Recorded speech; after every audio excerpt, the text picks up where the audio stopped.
This is Towards Understanding. You're with Clayton Bjelland, and it is absolutely wonderful to have a chat to Dr. Andrew Browning. You might have read his story in the book A Doctor in Africa. He does some remarkable work through the Barbara May Foundation and a whole host of other work that he does in Africa. We're going to talk to him about his story now, and he joins us. Andrew, thank you so much for your time. Thank you. It's lovely to be here. So good to have a conversation with you. Let's hear a bit of your story, and we will sort of go back to the start, but maybe we'll quickly right now sort of do a bit of the summary of the work that you are doing. Could you give us sort of the 30-second summary you might give to say, look, this is the work that you're doing now, then we'll sort of trail back to the start? I'm a doctor, a missionary doctor, and I treat a condition called obstetric fistula, which is a devastating injury that women might get in childbirth if they can't get to hospitals. They end up with long labours, stillborn children, babies, and huge holes or fistulas to their bladder and also their bowel sometimes. And so they're leaking continually, and a life of misery and ostracism. So we care for them and treat them, but we also prevent it by building free maternity hospitals all around Ethiopia, Tanzania, Uganda, South Sudan, and last year we delivered about 16,000 women for free in our hospitals, which we're very thankful to God. Love that. And two things just as clarifiers around there too. Is this an issue that is more common for people who may be living in the areas than you are around the world, and therefore it's so much more important there, or is it that actually those who are living in Ethiopia and the various places you talked about just don't have access to the things they need? It's just because they don't have access to hospitals to have their babies. If we took away the hospitals here in Australia, women would be dying in labour as much as they are in Africa now, in some areas of Africa now, and they would also be getting this condition called obstetric fistula. I mean, we still see some fistula in Australia very, very rarely, but usually due to some other reasons, not a long, difficult labour, due to some surgical mishap or healing mishap or something like that. And the world's first fistula hospital was actually opened in New York in 1855 because fistulas were common back then. And we've eradicated it here in our countries just because all women can get to a hospital, have a doctor, a midwife look after them, and have a caesarean section if they need it. Yeah, so they're only in the areas where we work purely because there's not enough hospitals, not enough midwives, not enough doctors. Yeah. The other one was that you talked about yourself as a missionary doctor, and I suppose from your perspective, what's the difference between a missionary doctor and a doctor? Yeah, well, one would hope that all doctors saw their life as a vocation as a missionary doctor to help the poorest and to do it in the name of Christ. I mean, a missionary doctor means that you've gone out. You've gone out into the world and you serve the poor. And you do it out of the motivation of the love that Christ has for you. And those people that you're serving, they're all made in the image of Christ, and they all are image bearers of God in that. So you can't help but have compassion on those women that are made in God's image. And so we do it in the name of Christ, and we do it usually as volunteers, so unpaid. So we're not a burden on any struggling health infrastructure overseas, and we do it because we love the Lord. Yeah, great. Let's go back to the start here, and the couple of things I suppose I want to talk to you about is a bit of that faith aspect of your world, and then we also want to talk about the medical aspect of your world. So when did faith and this idea of faith needing to guide a bit of your world first start? Was it something that was always sort of a part of your world as a young boy, or something that came a bit later? It was always, faith and knowledge of Christ and knowledge of what he's done for us on the cross and his resurrection was always part of my world, because I grew up very blessed to have grown up in a Christian household. So every Sunday trotting off to Sunday school, to church, youth group. So learning all those things as a child. But I really didn't understand it until I was 14, where I was at a youth rally in the Southern Highlands of New South Wales, Australia. And I heard, as I've heard so many times before, that Christ died for my sins and that he rose again to give me life and hope. And it struck me then there that, it was for me that the God of the universe was on that cross for what I have done wrong, and I couldn't help but give my life to Christ and make him my Lord at that point. And that was my born-again moment.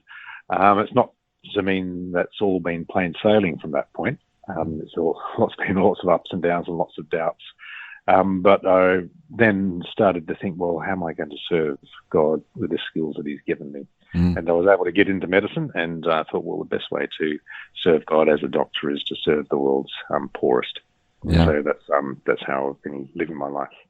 So on the medical part of it, was that always something that even sort of in those teen years you were sort of headed to? You know, I know there's some people I remember when I was going through school, you know, they're 13, they know where they want to be a doctor, whereas I'm sort of floundering around, have no idea what I wanted to do until later on. But were you one of those ones who always knew that was sort of the direction you wanted to head?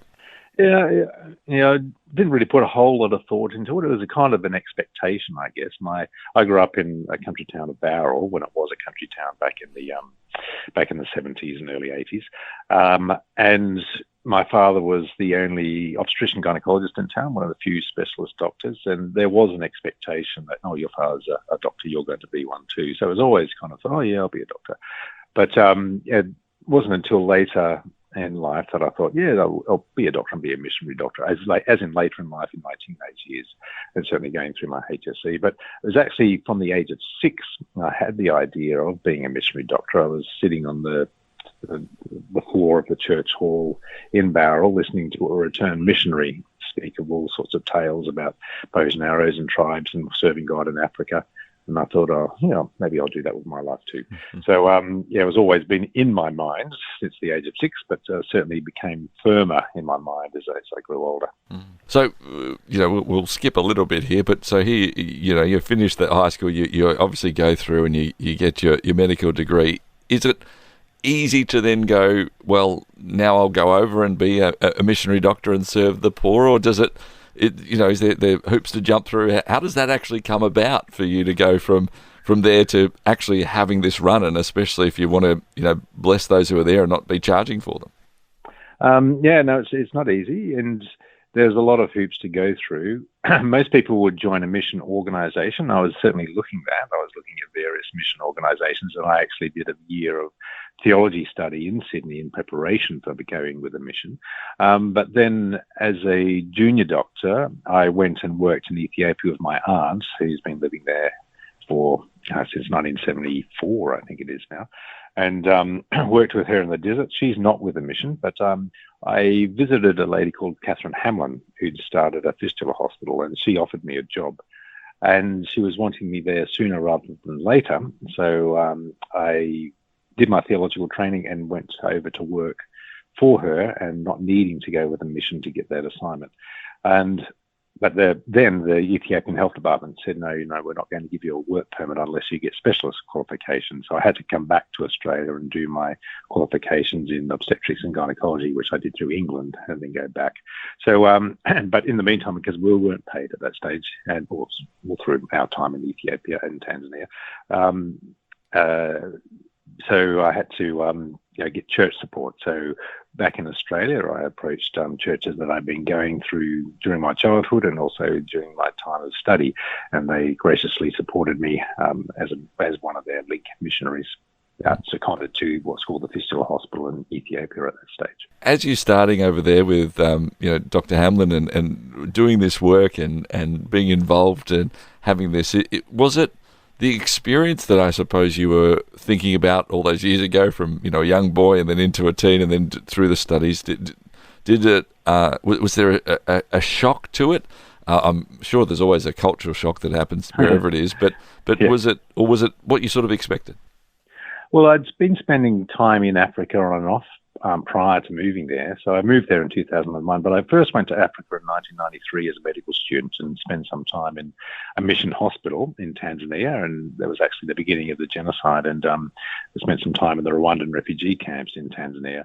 And then I spent maybe 3 or 4 trips to Ethiopia while I was finishing my specialist training as an obstetrician.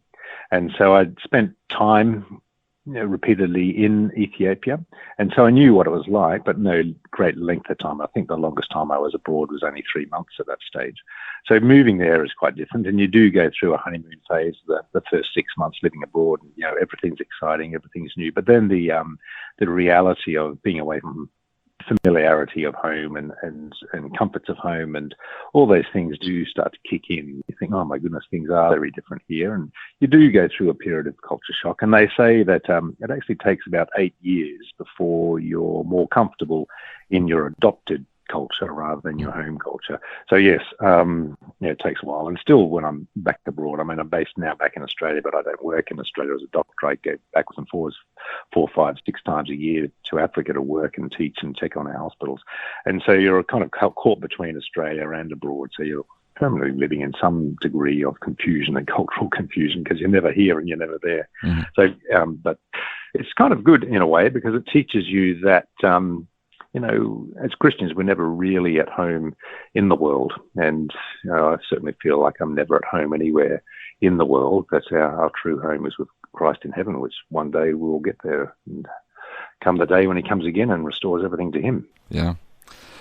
Andrew, is it something from your perspective that this is the life work, now that there'll be this is actually going to be it. I'm going to keep going back and forth and this is the deal, or is there, there's you talked about you're teaching others, you're doing things with others, that there's a time for someone else to take that on and you're going to move to something else. Have you had those sorts of thoughts, or you're just living the month by month at the moment? No. That's all I can do. That's all I will do. I mean, it's all I have been doing for the last, 30 years or something, 25 years. And so I've really, there's not much else for me to do. And I do love the ministry, and there's so much more need. And there's, yes, I have been training people, and I actually, with an organisation called FIGO, International Federation of Obstetricians and Gynecologists, I chair the only global fistula surgery training program. So at the moment, we've got 90 trainees across 32 countries, and so there's many more people doing this work now. When I first started doing this work in the 1990s, there was only 9 fistula surgeons in the world doing any volume of work. And now there's over 400 people doing some amount of fistula surgery, and quite a lot more experts in the field too. So we're very grateful for that. So, I mean, it wouldn't matter if I stopped doing this work, but I do enjoy it, and I do see it as a wonderful way to serve the Lord. And there is plenty of new places to go to. Just a couple of weeks ago, I was in Central African Republic, which is a country that's been shut off by war, internal conflict for the last 15 plus years. And really nothing for fistula patients there. So I went there and was able to teach some people, but it takes a long time to teach people. And we made one radio announcement in a couple of churches, and we were inundated with patients. So there's other areas in the world that are still untouched by these services. So there's I'm looking forward to getting back to CAR, Central African Republic, in the not too distant future. So there's new in South Sudan's another newish area to do this work, which I go 3 times a year. So there's lots more work to do besides the hospital we've built and established and are running, and we've got wonderful staff in them, but there's still plenty of room to expand and help more ladies. Share your brand, your event, your message across 90 Christian radio stations and major cities in Australia and New Zealand by sponsoring Towards Understanding, hosted by Clayton Bielen. More than 210,000 people tune into Towards Understanding each week, and with just one sponsorship, you'll reach this immense engaged audience. Find out more about this exciting and unique opportunity now on the sponsorship page at positivemedia.com.au. Dr. Andrew Browning, he has been doing work for almost 3 decades now with women affected by obstetric fistulas over in Africa, and as we've been hearing, running hospitals, in fact, building hospitals, teaching, and continues the work over there as well. You might have read his story in the book, A Doctor in Africa, which, by the way, I think you actually had Princess Anne write the preface to. That's quite a decent sort of effort. How did you connect in with Princess Anne there, Andrew? It was very, very gracious of her to do so. I mean, I met Princess Anne in Ethiopia some years ago, and I was just a young kid. I've never met anyone growing up in the country town of Barrel back then, and never meeting anyone particularly of note. And so meeting royalty in Ethiopia, I was very, very nervous. And anyway, I met Princess Anne. She was visiting the hospital I was working in, and she was talking to me, and I was doing my best to talk to her, and she could see I was nervous. But behind Princess Anne was the British ambassador, and she was asking me, how did I come to work in Ethiopia? And I said, well, I've got an aunt who's been working here for 40 years. She works in the desert. And the British ambassador pipes up because he knew my Aunt Val very well. He said, "Oh, he's got a crazy aunt who works in the desert." And I was mortified, hearing him tell Princess Anne my aunt was crazy. When I say that, but certainly not to the Queen's daughter. So she could see that I was mortified, and she said, "Oh, don't worry, I have 2 nephews who think I'm quite crazy as well." So she was very gracious and very lovely in that response. So years later, when I was writing this book, I thought, "Oh, gee, here we're going to get to write this preface." So I wrote to Princess Anne's people in the palace and reminded her of that story and asked her if she would mind. And she wrote back and said, "Yes, of course, I'd be delighted to." So that's how it came about. Lovely. That's fantastic. Andrew, we want to hear some of the stories as well. Before we do you know how many women that you have actually helped through surgery and maybe through the hospitals? Do you have a number on that, or is it just sort of too many to have counted? No, I keep a log of every fistula patient I've done because I like to self-audit and try to improve techniques, and that's the way we've been able to improve techniques over the last couple of decades of fistula surgery. So we've been able to develop new surgical techniques purely because of that and improve the outcomes dramatically. And so, yes, I've just passed 8,000 women that I've operated on, myself, and I've been part of the care, but not the primary surgeon for some 7,000 others. So I've been able to care for about 15,000 women with obstetric fistula. But we've been out with our hospitals and networks. I haven't kept such a detailed log of the women we've helped deliver safely, but it's about 150,000 women now who've had safe deliveries in our hospitals or networks. But if you count up all the people that we've trained in fistula surgery and all the midwives we've trained to deliver as well, then that would be beyond count. Be many tens of thousands of fistula patients, and also many hundreds of thousands of women that's been affected by the training that we've done too. Just remarkable the faithfulness that you've shown and working with others, and the impact that then that can have happen as you care for those, as you've been talking about, that what God's given you, and then you can care for others as well. It's truly remarkable. Yeah, but it is just God's work. I mean, as it says, we love because God first loved us, and that kind of spills out to other people, doesn't it? And you see that ongoing blessing, and it's really God's work, nothing to do with us. Andrew, this is highly unfair to say, do you have a favourite story or something like that to share? But I'm going to ask it anyway.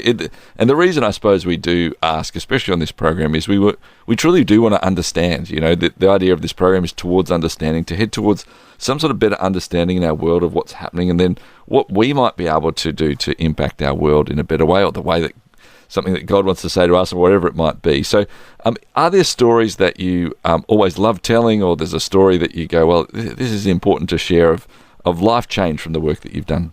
Oh, there are so many stories, Clayton. I wouldn't know where to begin, but there are, I could talk all day. But I had a story just recently that kind of illustrates very much what we're trying to do. It was a story of a patient in Tanzania, a Maasai girl that I treated last year, and she was a young girl called Namboy. She was actually a twin, and when she was born, her mother, living in a rural area, had a sister who was barren and couldn't have children, and so it was quite common then in that culture just to give a child to a sister or some relative like that who doesn't have a child.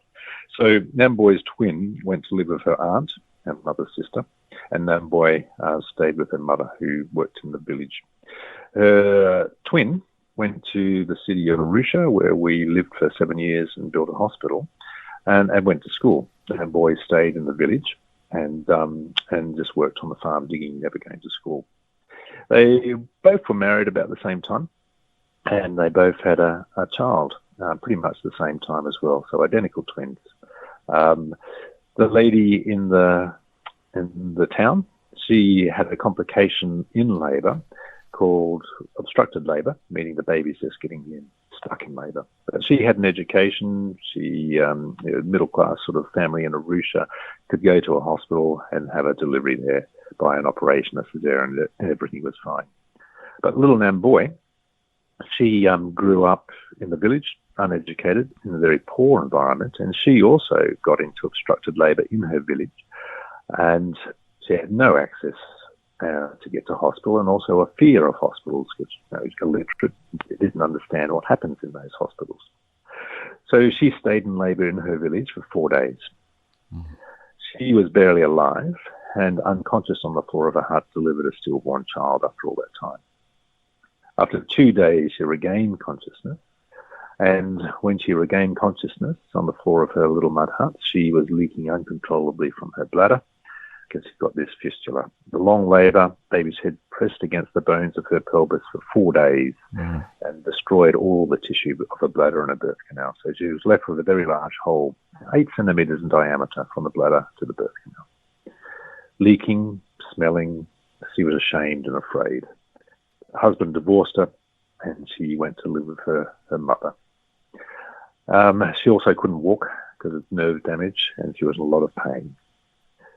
She was eventually found about a year later by our outreach workers and brought to our hospital in northern Tanzania.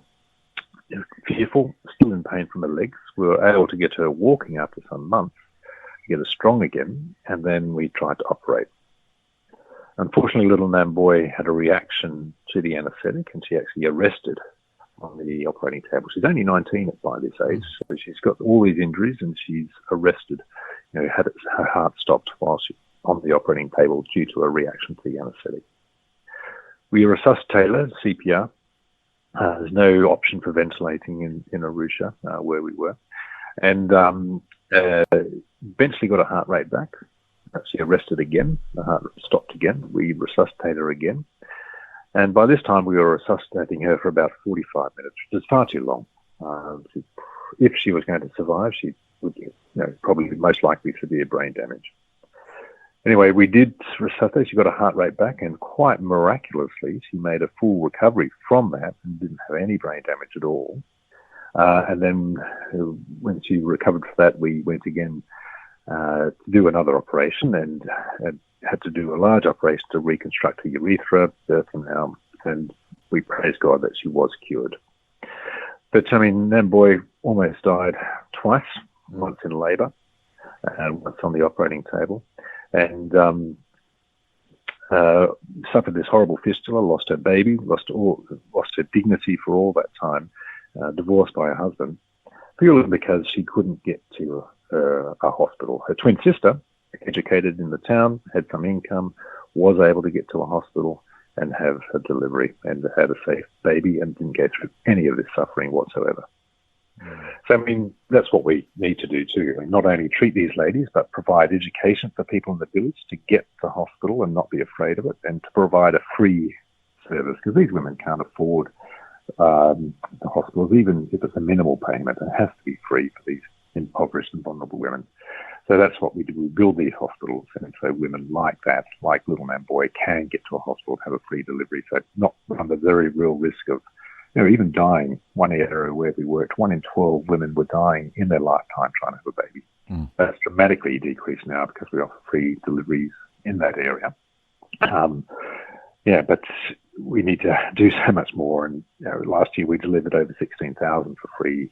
16,000 women for free in our networks, and we're currently building 2 new hospitals, one in northern Uganda with a partnership with an organisation called Takoro and Sonic Healthcare, and we're about to start construction of another new hospital in Tanzania, so that will add another 5,000 or so women getting delivered a year. So hopefully in a few years' time it'll be 20,000, but women getting free deliveries every year and having good outcomes and safe start to their babies' lives. But it's only with God's blessing and people's help that we can do that. Just incredible. What a story and what an example of what that means. Let's talk about too what people perhaps can do here. I know that you've set up the Barbara May Foundation. Explain why Barbara May and what it does, and I suppose how people may be able to help your work. Barbara May Foundation, I started that in Australia in 2009 to do not only fistula treatment, but also to prevent it, so build these hospitals and provide free care.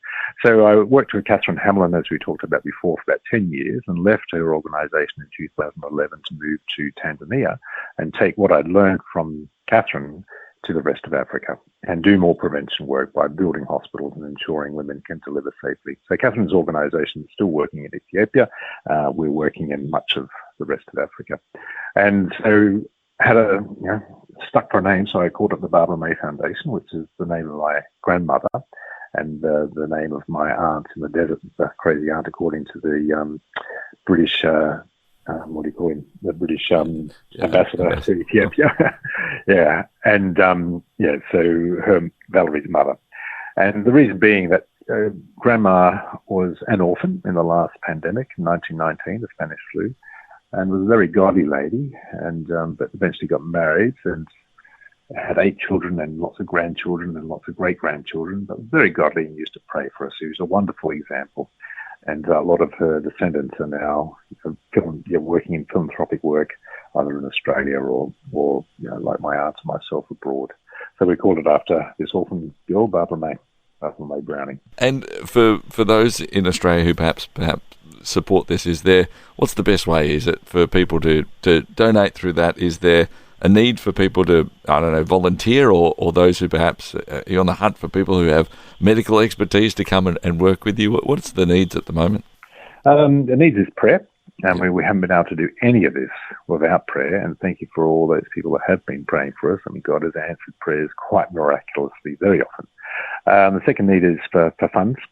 All this work is for free for our patients. It only costs $250 Australian dollars, which is a fair bit of money, but that will enable one woman to have all her clinic visits while she's pregnant, ultrasounds, blood tests, then a delivery in our hospital, and which may include a cesarean section, the operation if it's needed, neonatal intensive care for the baby if it's needed, and the postnatal check-in, immunise your baby. All of that just costs 250 Australian dollars. The same package in Australia would cost 100 times more than that, and we get the same results. So BarbaraMayFoundation.com is our website. You can learn more, and all donations are tax deductible. And also we do take volunteers. They need to be highly specialised to train our midwives and doctors. Not so much at the moment in Ethiopia. Our staff is very well trained and skilled, and most people that go there learn from them rather than the other way around. And when we build new hospitals, like the one in Uganda and Tanzania, we often have some volunteers go over and help establish the hospitals. And we do have a wonderful team of people that are doing that, doctors and midwives from Australia, South Africa, Holland, England, all around the world. So we're very grateful for them.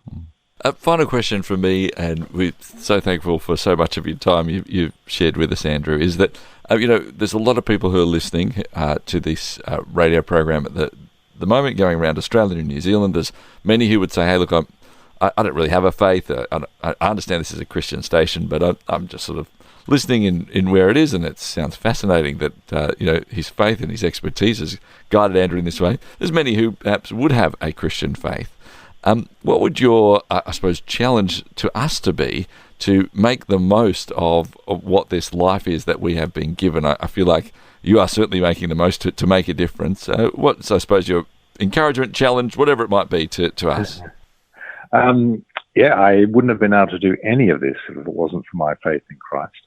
And it makes all the difference. And if I could just give one final story of a lady I met recently in South Sudan, a lady called Margaret, who'd actually been suffering with a fistula for 53 years and living in isolation, the object of ridicule in this little village, living in a humpy outside the community, 53 years, and blind for the last 4 years. So no one's sitting with her or having fellowship with her for 53 years. She heard that she could be treated through a nephew, and she came down to our hospital in Juba and was treated. But she was such a delight to be around. She was encouraging everyone else in the ward, all the other women, and she encouraged me too. And I thought, goodness, she's not been valued, been rejected for all this time. How can she be giving to other people? And what she told me in her words was that, I've suffered for a long time, but I've always prayed to God, and He valued me, He loved me, He's cared for me, and I encourage all the other women in this ward to look, who were very discouraged with their fistula, to look to God and to pray. And so she had a faith in Christ, this illiterate woman in South Sudan. She knew that Jesus was the Son of God, and knew that God was on a cross taking the punishment for her sins and what she needed, and Jesus rose from the dead.